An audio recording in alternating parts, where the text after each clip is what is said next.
and thanks for joining us. This is AMECO Haber English Service and you're watching our daily updates. I am Gaila Damu. Stay tuned.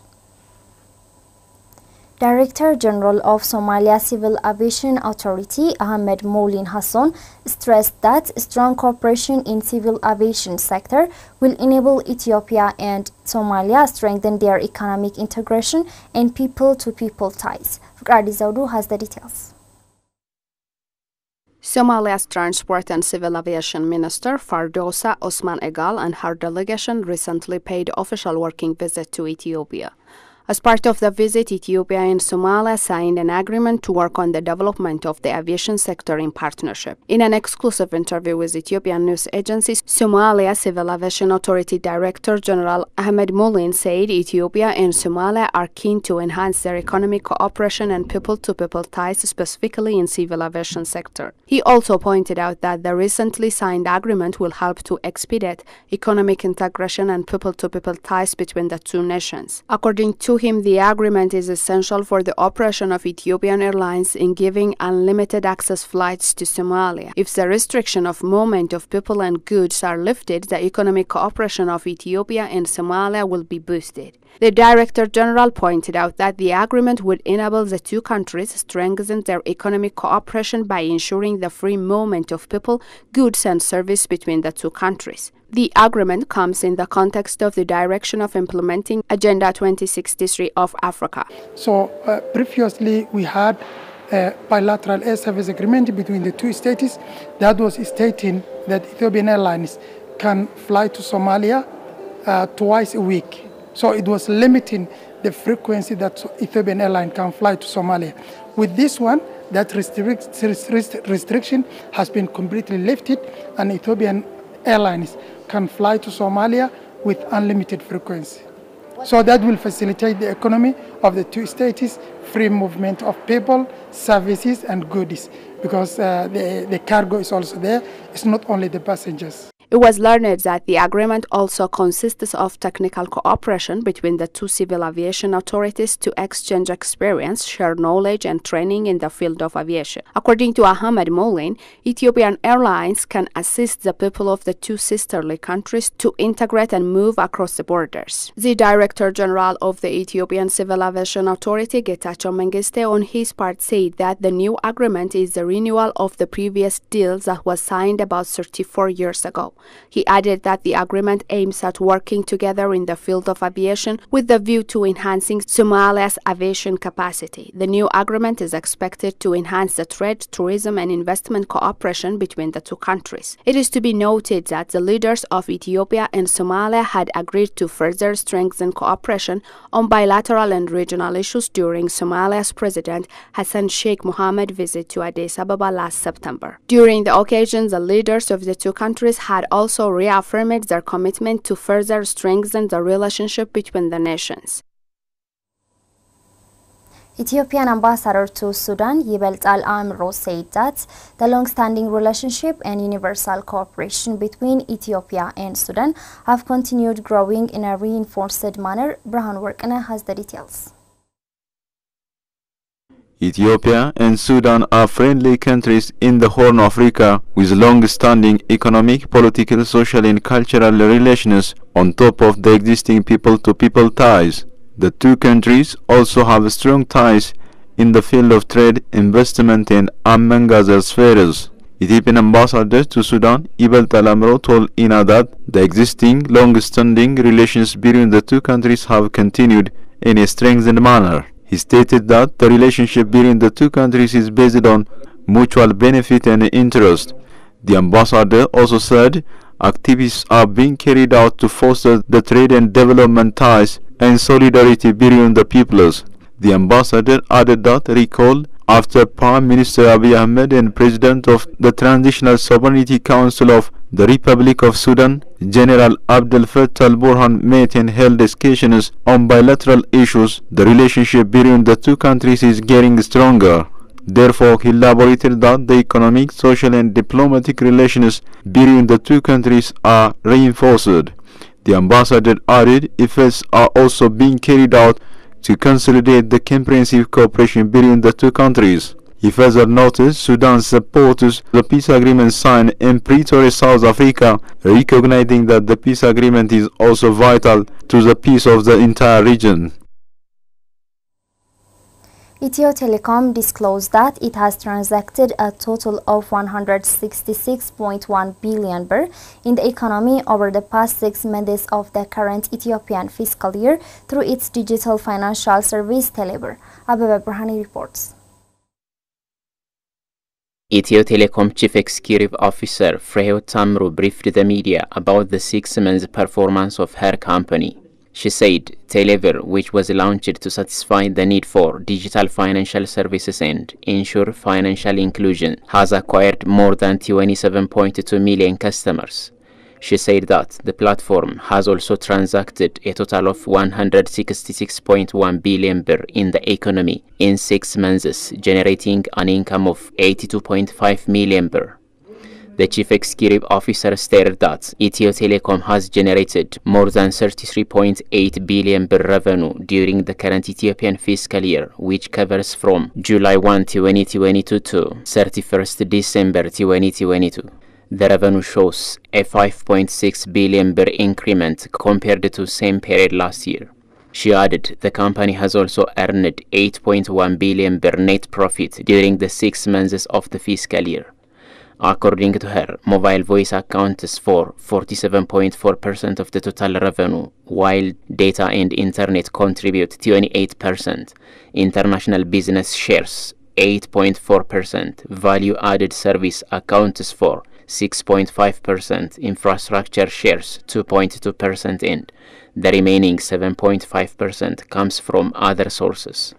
The Chief Executive Officer said the revenue was earned despite several challenges: service outages due to security, fiber and copper cable cuts and vandalism, land acquisition delay, foreign currency shortage and rising inflation, commercial power acquisition delay and interruption, telecom fraud and supply shortage, and contractors' efficiency among the challenges.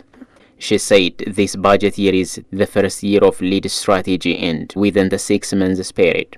The Chief Executive Officer said after launching the strategy, Ethio Telecom's total subscribers have reached 70 million, achieving 98.6% of the subscriber base target.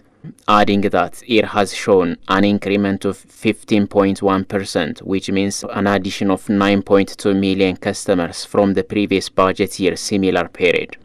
According to her, mobile voice subscribers have reached 67.7 million, data and internet users 31.3 million, fixed services 862.2k, and fixed broadband subscribers reached 566.2k. Telecom density has reached 65.7%.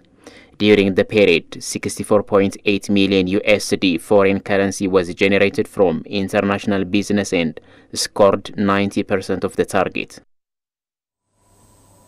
The Ethiopian Diaspora Service has confirmed that the Ethiopian diaspora has managed to send over 1.72 billion US dollar remittance in the first 4 months of this fiscal year. Mordom has the story. Speaking with Ethiopian news agency, the Ethiopian Diaspora Service Director General Mohamed Idris said, following the peace agreement, this year remittance from the Ethiopian diaspora will be expected to increase much higher. Mohamed said in the last budget year the diaspora's remittance contribution was about 5.6 billion US dollars, which is by far larger than the previous year and the year before. The Ethiopian diaspora, as you know, they are one of the development actors in the Ethiopian development trajectory. That is in terms of remittance, in terms of trade, tourism, investment activities, and also in the knowledge and technology and skill sharing activities. And at the same time, they are active partners in the diaspora philanthropic activities, that is, assisting and volunteering for different areas. By this, in the previous budget year, in the Ethiopian previous budget year, the diaspora's remittance contribution was about 5.6 billion USD, which is by far larger than the previous year and the years before. According to him, in the 2013 Ethiopian fiscal year, the diaspora has remitted 4.3 billion US dollars. The Director General further said in terms of investment, in the 5 months of this budget year, the diaspora engagement is also very encouraging. And at the same time, in terms of investments also, despite all the conflicts and all the other scenarios at home, the rate of investment engagements by our diaspora communities is by far exceeding the previous year engagements. So the role of our diaspora engagements in development areas of Ethiopia is rapidly increasing and also diversifying in terms of areas, in terms of capacity, and in terms of even type of diaspora we are engaging. According to him, his office has supported 121 diaspora investors who have invested over 97 billion birr. Real estate, agriculture and hospitality services are some of the sectors that the diaspora investment has been engaging. Following the peace agreement to resolve the problem in northern Ethiopia, the participation and cooperation of the diaspora is expected to increase. He stressed the need to engage all the diaspora in the development efforts of the country in various fields. After the reform, as you remember, the major speech His Excellency Dr. Abiy during his diaspora outreach program in America and also in German Frankfurt, in Dubai, Abu Dhabi, and also in South Africa, Pretoria. The major point he focused was let's build bridge and demolish walls. So with this narrative, we are trying to bring more diasporas together despite their attitude, despite their orientation. The Director General said that the basic reason to win the hearts and minds of a significant majority of the diaspora is our commitment to engage them despite their attitude and orientation on current affairs. Senior researcher at Ethiopian Economics Association, Aragga Shumete, said that the efforts being made by the government of Ethiopia to achieve higher production by producing crops in multiple seasons is remarkable. Ron Workana tells us more. In an exclusive interview with INA, Aragga Shumete said, agriculture is the mainstay of the overall economy. The researcher said over the past few years, the agricultural production has showed growth even in the desert areas due to application of technologies such as irrigation. The efforts expended by the government in using technologies and mechanization should be intensified, he said, adding that the government should also identify the types of the crops that are cultivated. In the previous 2 to 3 years, the government tried to have an active intervention on the agriculture, like trying to have a multiple times production within a physical year. For instance, the government had provide due attention for irrigation, and at the same time provide attention for mechanizing the production system, having a focus on a few of the crops, especially wheat. The researcher explained that this practice should be expanded to other crops in different parts of the country. The researcher said despite the country's big agricultural potential for commercial and export products, the level of production is far below from what is expected. Aragga said Ethiopia's agriculture is dominantly practiced by smallholder farmers who frequently use traditional production methods and largely dependent on nature. Therefore, the government should provide support to farmers to enhance productivity and free from total nature dependence. Or the country as a whole has potential of producing diversified products because of the different agroecologies what the country has. So if there is effort by the government, so we can, or the country can produce huge amount of surplus products that may even feed some part of Africa. The efforts being made by the government to mechanize and modernize agriculture through assisting smallholder farmers utilize mechanized farming has significant contribution for increasing the overall production. According to him, the government should try to identify the type of technology that could be introduced for wheat and barley producing areas, commercial crop producing areas and irrigation potential areas. He added that Ethiopia needs to plan its own chemical fertilizer and other essential agricultural inputs in order to avoid dependency on other countries.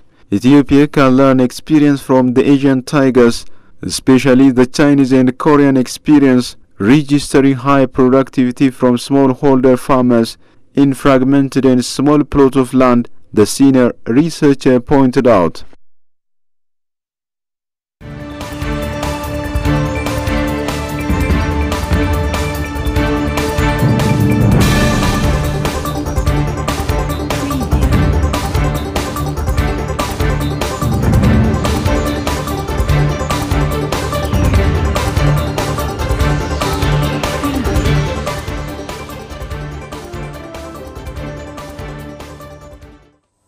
You're watching AMECO Haber English service, and now let's proceed to news beyond borders.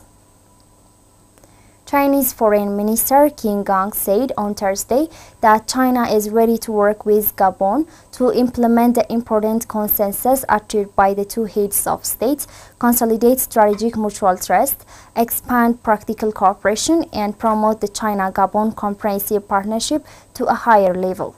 He made the remarks when meeting with Gabonese President Ali Bongo Ondimba in Libreville, the Gabonese capital, noting that the friendship between China and Gabon was forged by the old generation of leaders of the two countries and has been tested through the time. Qin pointed out that the two sides will firmly support each other in safeguarding the core interests and major concerns, upholding the basic norms of international relations, and securing international justice and equity.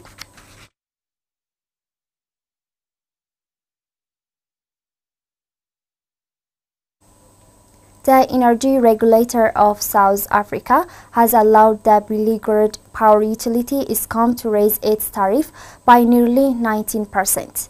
This is despite the country currently facing up to 10 hours a day of load shedding as the state-owned company struggles to keep the lights on. The increase will come into effect in April, while the 18.65% rise falls short of the 32% that Eskom had originally asked for. Cash-strapped South Africans are unhappy paying more for unreliable service. The unpopular tariff increase comes after Eskom implemented continuous stage 6 rolling blackouts this week.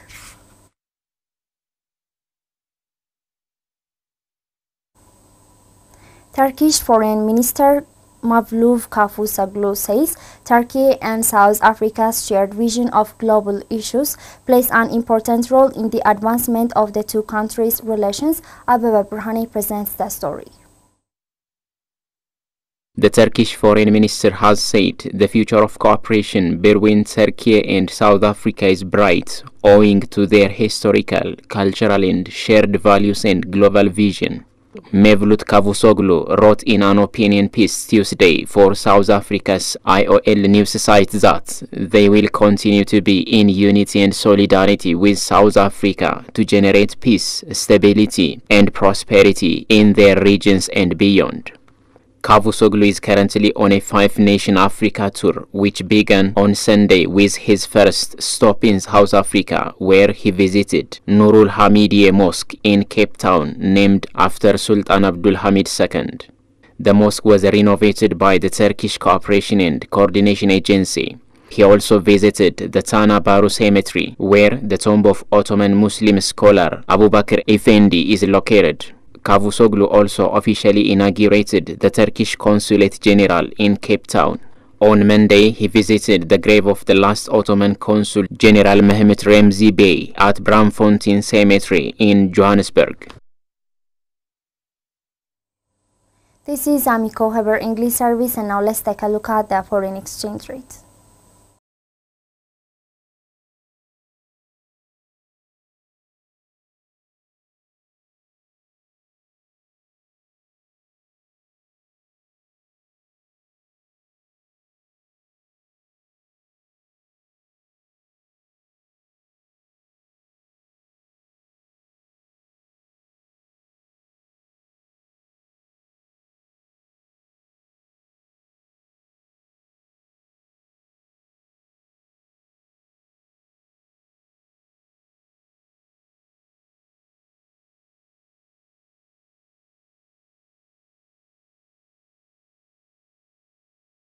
The news we have for today. I'm Gaila Damu. Thanks for watching and stay tuned with the rest of our programs.